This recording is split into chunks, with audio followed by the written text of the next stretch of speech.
Can Connor McDavid win the Art Ross Trophy again this year despite a slow start? Do the Oilers have a defensive beast on their third pairing? Who on the Columbus Blue Jackets are the Oilers taking a look at for a third game in a row? The answers to all those questions and more are in this week's episode. Welcome to the Striking Oil podcast, giving you Edmonton Oilers analysis and opinions from a fan turned journalist. I'm your host, Caleb Kearney. By day, I am a carpenter, and by night, I am the site editor of the Edmonton Oilers team site over at the Hockey News website. A couple announcements before we get started. Since the last time I recorded a podcast, which apparently was a long time ago, so my apologies for that. Some things are getting busy around here. One of those things is I have started running the Philadelphia Flyers site in addition to the Edmonton Oilers site. So that's where a lot of extra time that I typically have goes, is running that site. Now, I will get back into the swing of things with Substack as well. I know I've been lagging on that a lot recently. My apologies. I'll try to get back on that this Tuesday, okay? And a third announcement, I did mention that at the beginning of December, this would become a YouTube-only podcast. I've decided to push that transition potentially to January. We will see what happens, but those are sort of the quick housekeeping things at the top of the show here. So I had a little bit of technical difficulties. I had actually recorded this podcast on Saturday night, and then, much to my dismay, I realized that I had not recorded any audio, even though I was using a microphone. Just with my setup, I just did something really weird. Shouldn't have done it. Should have figured it was a problem. Didn't decide to double check it. So, here we are, Monday morning, recording the episode again. So, it's going to be a little bit different than what it actually was. Now, Oilers. Let's talk Oilers, okay? Right now, they are 6 points out of a wild card position with one game in hand on the two wild card teams, Arizona and St. Louis. So with that in mind, let's use that as context for this first question. Can McDavid still win the Art Ross Trophy? This seems like a silly question because yes he can. And yes, he probably will. And those who doubt him do not understand this player. Okay? Now, in his last 6 games, he has recorded 16 points. Okay? That comes out to 2.66 points per game. Now, there are 60 games left for the Oilers. 2.66 times 60, you get 159. So, if he continues on this pace for the rest of the season, he could score just in those 60 games almost 160 points. Is that actually what's going to happen? Maybe, maybe not. But even if he only gets 2 points per game on average for those 60 games, that's still 120 points. And you combine that with his current 29 points in 20 games, that's 149 points. That's not bad for a slow start. Now, here's the thing about Connor McDavid.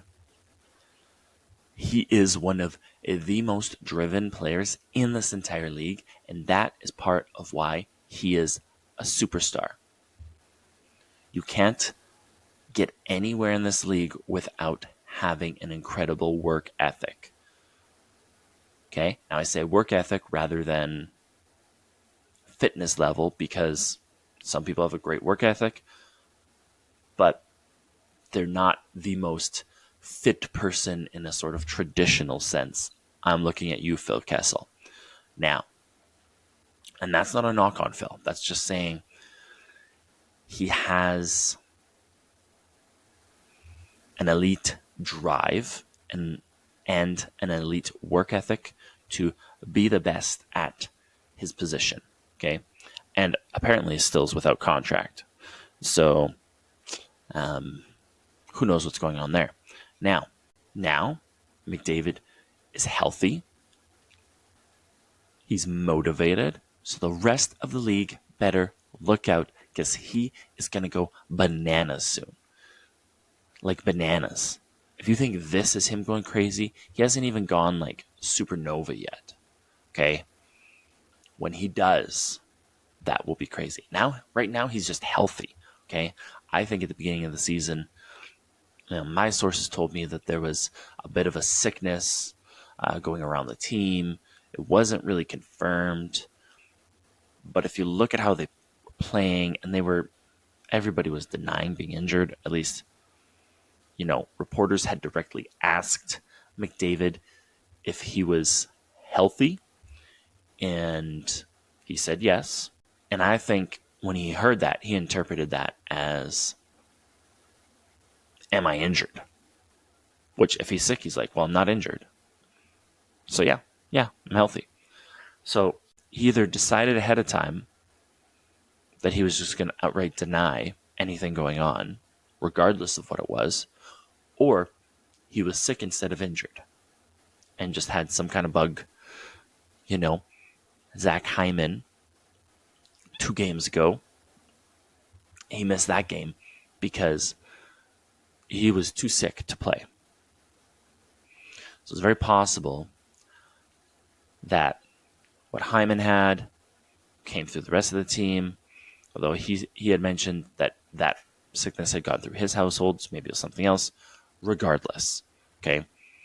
Something was going on with McDavid, and now whatever was going on is done because he looks more like himself now, okay? So, NHL better look out. Now, moving right along. The Oilers have a defensive beast on their third pairing who should get more minutes. Of course, I'm talking about Vincent Desharnais. Okay, this guy, he's got some great numbers. Okay, if we look at evolving hockey, his Corsi against per 60 and his expected goals against per 60 are fantastic. For his Corsi against, he is 2 standard deviations above average. For his expected goals against per 60, he's 1.5 deviations above average. Now, the deviations, it's a fancy word, but essentially on evolving hockey, if you are unfamiliar with evolving hockey, if you are familiar, you can just, not tune me out for the next 30 seconds, but just take a little break. The standard deviations that you see on the chart, essentially, the center line is 0. The center line is league average, okay? So if a player is above average in a certain category, they will be above. And it's grouped by standard deviations. Now, if someone is completely out of this world, crazy offensive, for the metrics that are offensive focused, those are going to be breaking McDavid breaks those charts. He's usually 4 standard deviations or 3 standard deviations above average for some of those metrics. And for players that are really strong defensively, you get the same thing in the defensive metrics. And that's what the Corsi against and goals and expected goals against metrics are. When you look at the players on evolving hockey, teams is a little different, but for the players, expected goals against and Corsi against. Now, which other Oilers defensemen are above Vincent Desharnais for both Corsi against per 60 and expected goals against per 60? The answer? None. Nobody else. Nobody else is better than Vincent Desharnais in those 2 metrics. Now, an important caveat with the per 60 metrics. I like looking at the per 60 metrics because that tells us what the player is doing in their minutes. I've said this before. if you just look at Corsi against or just flat rate numbers, you don't get, it doesn't specifically isolate that player because it's more about, it's not taking into consideration their minutes. And that's why the per 60 model is an excellent way to evaluate players, because you can see, okay, this player is really doing well in the minutes that they're doing. We can try them with a little bit more minutes. And then if they continue to do well, awesome. And you can keep adding time on ice and responsibility to that player. But then as soon as you see a regression in numbers, once you do that, you can pull back and you can find a sweet spot for ice time. But you can do that to really isolate and see how that player is doing in those minutes, which is why I really like it. Now,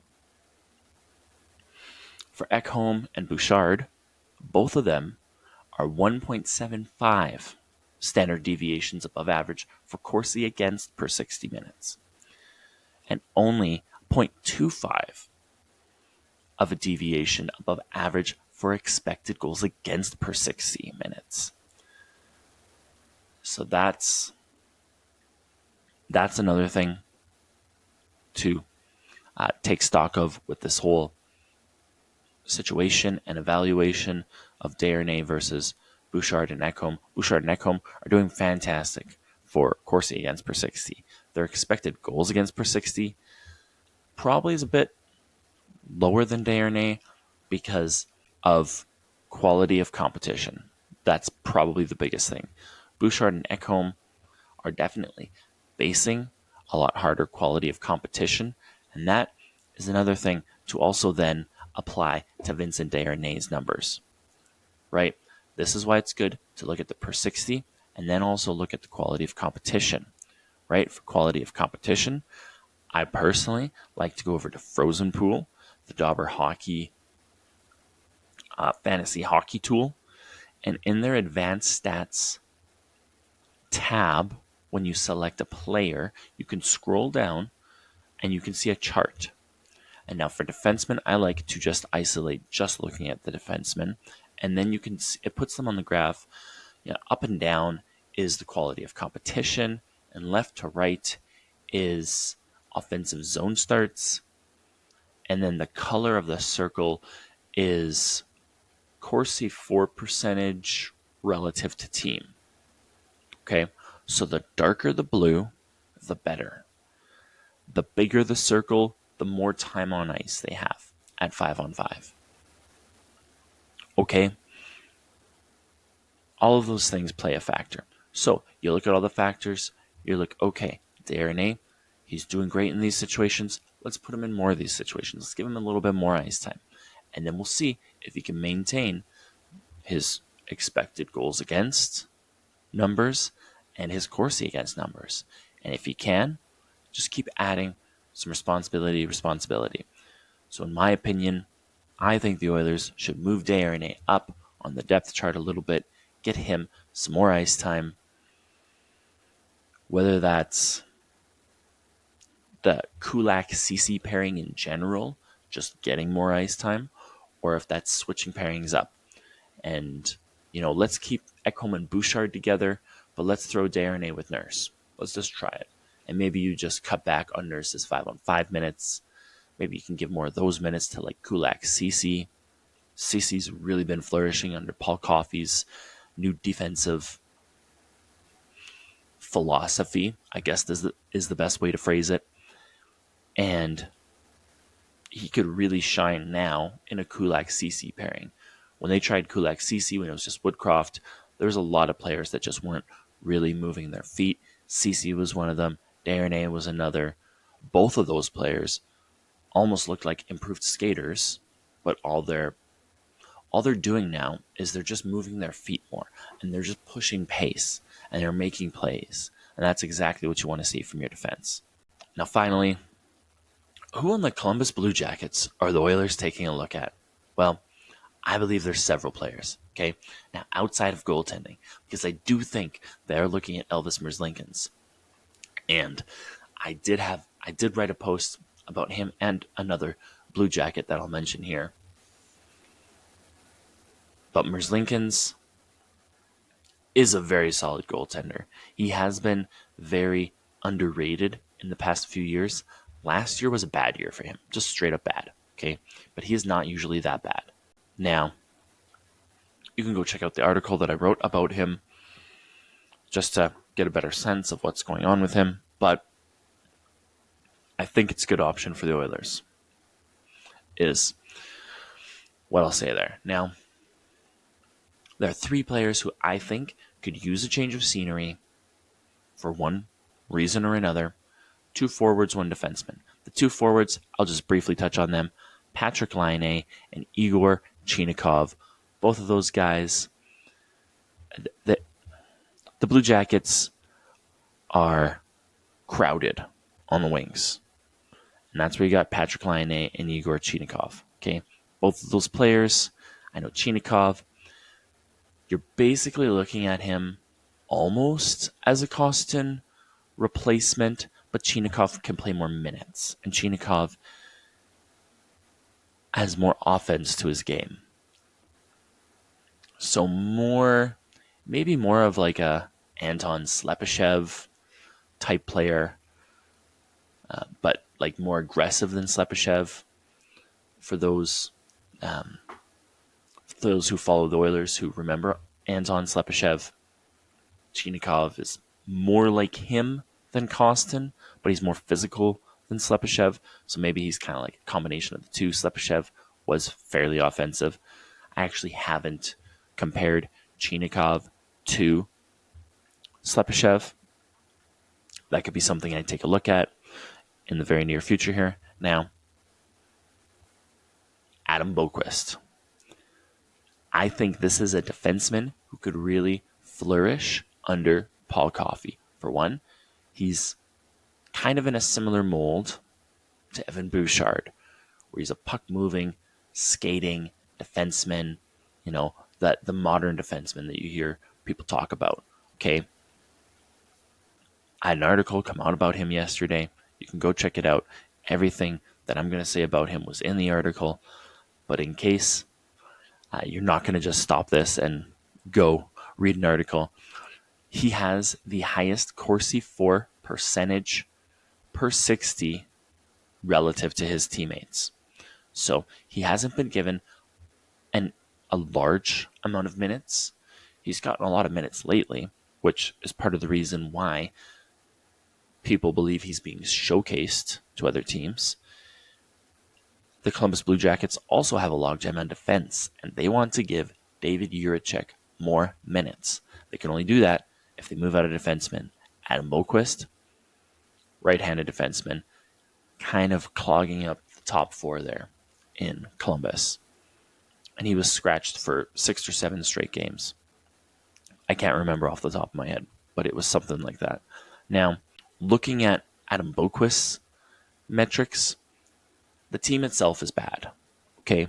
And that is part of what's going on with his metrics. If you look at just Columbus, they're 2 standard deviations worse than league average in Corsi against per 60 and goals against per 60.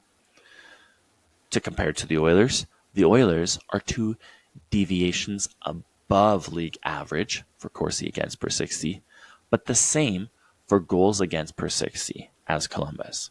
Now, that discrepancy between the two, because usually the two are more closely connected, that huge discrepancy shows 2 things, in my opinion. It shows that the Oilers, their goaltending as a whole for this season has been subpar. Okay, it's been great in stretches, and this most recent stretch is the most consistent that I've seen Stuart Skinner this year. Okay, he had some bad games at the beginning of the year, kind of sprinkled in with some good games, and his good games, whenever he's played league average or better, the team wins. And that almost goes for every team, okay?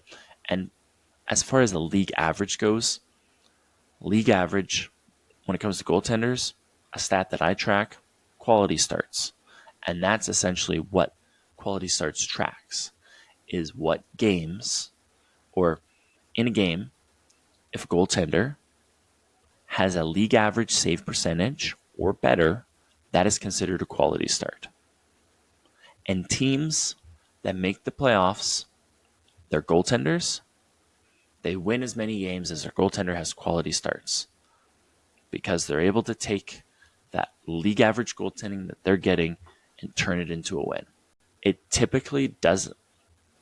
Typically, goalies don't have a lot more quality starts than wins. Typically, it's a general. There are some outliers, and there's some reasons for that. Recently, I'm thinking of UC Saros.